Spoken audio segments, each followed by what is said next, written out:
Good morning, and welcome to another episode of Titan Talk, the podcast everyone in Mercer County is talking about. I'm your host, Keyshawn Edwards. And I'm David Sullivan.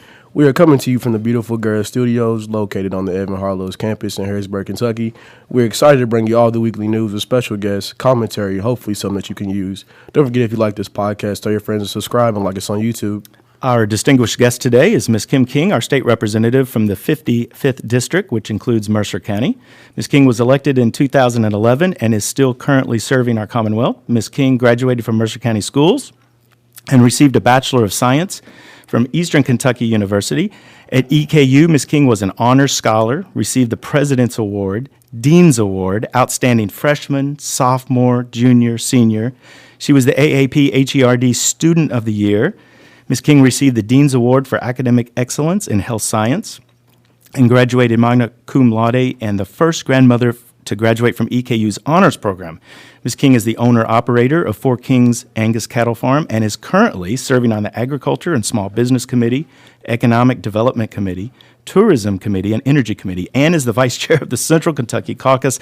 Wow, that is a impressive and huge resume. And actually, Ms. King, we had to condense your accomplishments because there were so many to mention. Thank you so much. You're very gracious. Thank you for being here. Oh, well, that is an for impressive having me. resume. We really we appreciate it. It's A fun an honor. fact that only your participants may know is I actually attended this school in 4th, 5th, and 6th grade I'll be darned. back in the early 70s. Was that the circle? That was back the in circle. the circle. The circle only. Really? And we didn't have walls. We just had rolling bookcases. And yes, I can't imagine how that would work with all the noise. It had to be kind of noisy, wasn't it? It was very but we managed it. It was great times. I have fond memories. So, Awesome. Yes. Well, no, I so did- I've been a student in this campus too. Fantastic. Look at that. All right. And look what, that's amazing. Well, we're excited you're here. Thank you so much for taking the time out. We really appreciate it. My first question is, what is life like being a state representative? Do you get calls day and night? Do people stop you in restaurants or Kroger's and ask you about this bill or this cause or that cause? Can you give us a glimpse of what it's like to be in the public eye? A very good question, and I'm asked that a lot, and I'm very, very happy to share that with you. We are considered in the House of Representatives as being the closest to the people as far as state government. The other districts are much larger at the state senate and, of course, our statewide officers, but I serve 44,000 people, part of Jessamine County, all of Mercer, and all of Washington counties. So yes, I literally keep pad and pencil in my purse when I go to a local grocery store or hardware store or restaurant. It is very, very common for a fellow citizen to come up and say, "I've been meaning to call you about my guardrail," or "I'm having this insurance problem," and I'm always happy, to take on those challenges. So, yes, in answer to your question, I do have a lot of correspondence. My home phone number is 734-2173. I'm not home very often, but I promise I will return your phone call. If you'll just leave your name and best contact information, I will get back with you as soon as I get home.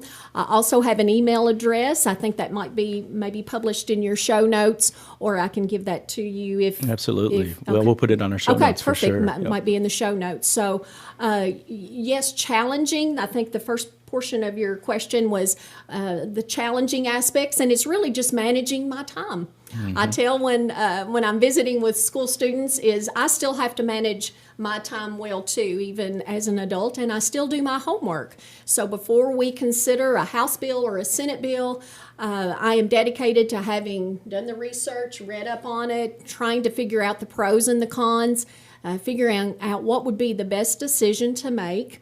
And time management is still a challenge. I'm sure. I have found if I am timely with my correspondence, as an example, I'm saying if you leave me a message right now, I'm not home. Obviously, I'm here with you all.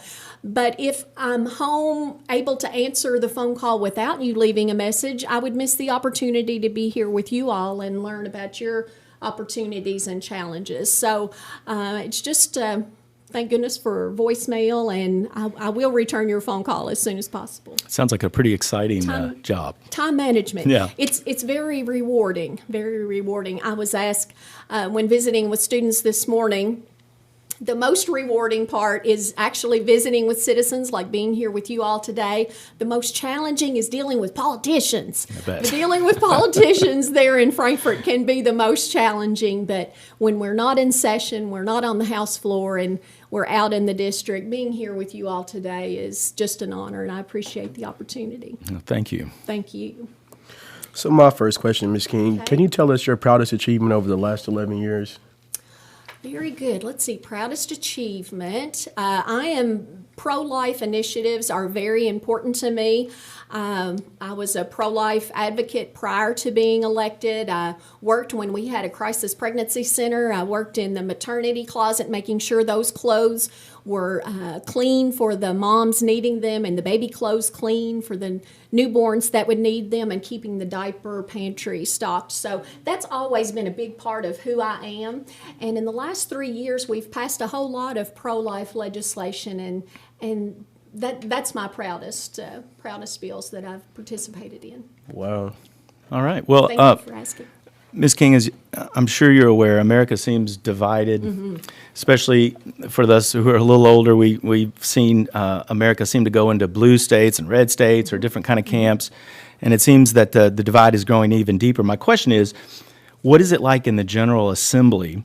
And do you associate or have friends on the other side of the aisle? Has it changed in the last 11 years? Has it gone from maybe a friendlier group of people to more conflict or divided, or is that more on a national level and it has not brought down to Kentucky? How is that like personally? Very good question. The drama makes the news. So if you get along, it's not going to probably make the social media chatter or the news. But I can honestly say I happen to be a Republican, but some of my dearest friends are Democrats on the House floor and that's serving amazing. with them, and in the Senate as well. One comes to mind, Senator Robin Webb. We are in different parties, but she is a dear, dear friend, and I certainly always look forward to working with her. So again, the drama doesn't make the news, so unfortunately you're not going to see the good news too much. One bill that comes to mind is House Bill 574 that deals with election laws here in Kentucky. COVID forced us into thinking outside the box when folks didn't feel comfortable getting to the voting booth in their traditional way. So we wanted to come up with items to accommodate the medical challenges we didn't really know we were going to be facing in 2020. Our governor in Kentucky is currently a Democrat, Andrew Beshear. Our Secretary of State is a Republican, Michael Adams, and they worked hand in hand to come up with House Bill 574. It is truly a bipartisan agreement and bill. It passed with overwhelming numbers in the House and in the Senate. And I'm just not sure the news reports that kind of thing. Again, the drama doesn't make the headlines, but that was a wonderful example from the 2021 session of folks from different sides of the aisle coming together, coming up with a great compromise, passing it overwhelmingly. It was signed into law, and you were asking about the best achievement. I think that might have been the best one from 2021. Overall, pro-life, but from this recently adjourned session, I think it would be 574, the voting and election law that was passed in a bipartisan manner. That's awesome. I think I read something in the New York Times about when they passed it as it being one of the few states in the country that actually had the two parties working together for the benefit of, the circumstances. Yes, absolutely. That's awesome. 574 has become a national model, so that's something for you all to be proud of. Very exciting. You all to be proud of. If you could change or make one law, which law would it be and why? Wow. If I could change one, my goodness. We made so many changes this year. The voting standards and accommodations with 574 just recently passed. That would have been top of my list. A law I would like to change. In talking to several school administrators, It's my understanding that a bill passed 3 or 4 years ago, Senate Bill 200 has some challenges for the education community. So I think that's probably the one that needs tweaking and repairing right now. I think we have some unintended consequences that are really affecting the education system negatively. So I look forward to working on that one soon. Very question. good.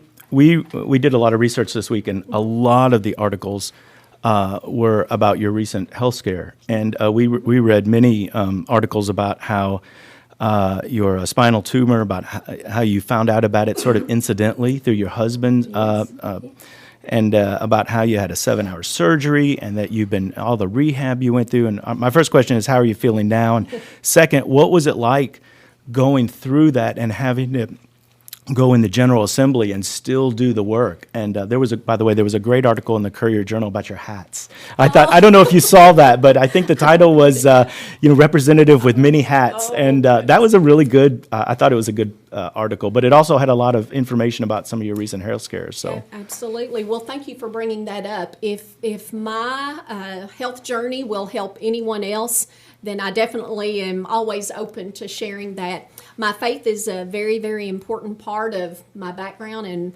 what makes me who I am. So God will come up a couple of times in this telling of this story. As you mentioned, we were in the doctor's office with my husband. If you're at all familiar with insurance hoops and how hard it is to get anything passed during insurance, the story I'm getting ready to tell you all happened within 2 weeks.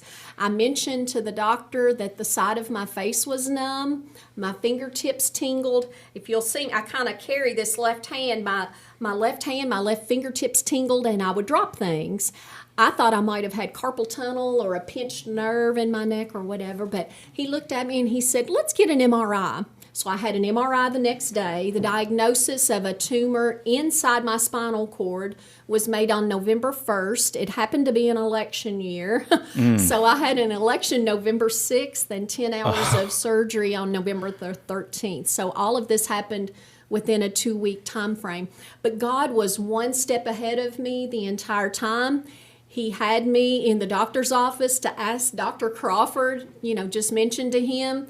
He ordered the MRI. It's just uncanny that insurance approved that, and I was able to have that MRI and to identify it. So it was pressing on nerves that control your involuntary systems, your breathing, your heart rate, your brain function, that kind of thing. So had they not gotten it out, that would have been the end of me. Wow. If that tumor had pressed on the right nerve in the right way. So I am very, very thankful. The prognosis wasn't really all that optimistic.